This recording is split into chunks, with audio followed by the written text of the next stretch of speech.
श्रीरामपूर शहरात 31 डिसेंबर रोजी दुपारी गोळीबाराची थरारक घटना घडली होती। हाजी बंटी जहागीरदार यांच्यावर अज्ञात हल्लेखोरांनी गोळीबार केला होता। त्यात त्यांना गोळ्या लागल्याने त्यांचा मृत्यू झाला होता। या घटनेमुळे संपूर्ण शहरात दहशतीचे वातावरण निर्माण झाले होते। हाजी बंटी जहागीरदार हे कब्रस्तानातून परतत होते।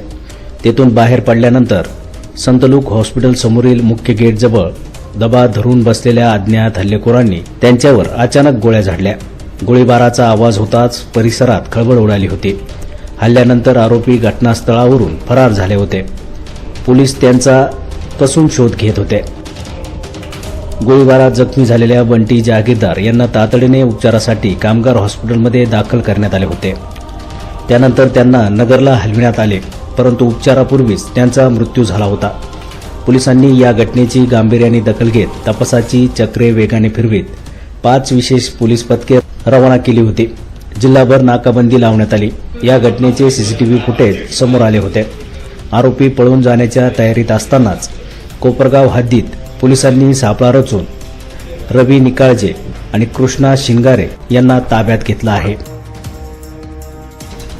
पोलिसांनी त्यांच्याकडे कसून चौकशी केली असता आरोपींनी गुन्ह्याची कबुली दिली असून या हत्येमागचा मुख्य उद्देश काय होता, मुख्य सूत्रधार कोण, याबाबतची पोलीस चौकशी करत आहेत।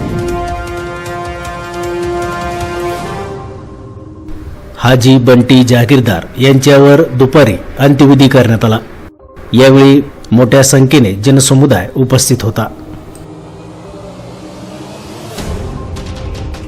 या घटनेचा तपास जिल्ह्याचे पोलीस अधीक्षक सोमनाथ घारगे, अप्पर पोलीस अधीक्षक सोमनाथ वाघचौरे यांच्या मार्गदर्शनाखाली DYSP जयदत्त भवर आणि पोलीस निरीक्षक नितीन देशमुख हे करीत आहेत।